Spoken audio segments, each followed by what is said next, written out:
Die Surfside restaurant by die Strandpaviljoen in Strand is die plek waar Annie Devani haar laaste aandete geniet het. Sy en haar man, Shoyen Devani, het die betrokke dag 'n wyntoer in die wynlande van Stellenbosch gehad. Annie het volgens kelnerinne by die restaurant 'n groentebord te ete gehad. Sy en haar man het ook waffels geëet en hy het volgens die kelnerinne wat verkies om anoniem te bly, whisky gedrink. Volgens een van die kelnerinne wat die aand aan dien was, het Shoyen op 'n geleentheid terwyl hulle nog besig was om aandete te bedien, 'n kelnerin voorgekeer en gevra waar hulle waffels is.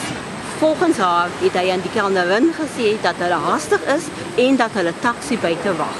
Na hul aandete by die restaurant het Annie Devani en haar man Shoyen Devani vertrek saam met hulle taxibestuurder Zola Tongo.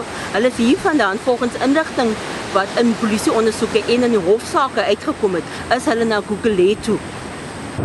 Die plan was volgens Zola Tongo om 'n nagtoer deur Gugulethu te hê. Maar saans gaan daar niks aan by Gugulethu nie, behalwe Mzolis, en dit is ook dan net tot 'n sekere tyd wat Mzolis oop is. Dit is hier op die straathoek by Johnson's Trona en Klipfonteinweg wat hul motor gekaap is. Tongo is op die toneel uitgelaat. Shoyen Devani is iewers in Harare uitgelaat. Sy vrou Annie Devani se liggaam is die volgende dag in Elite Park gevind.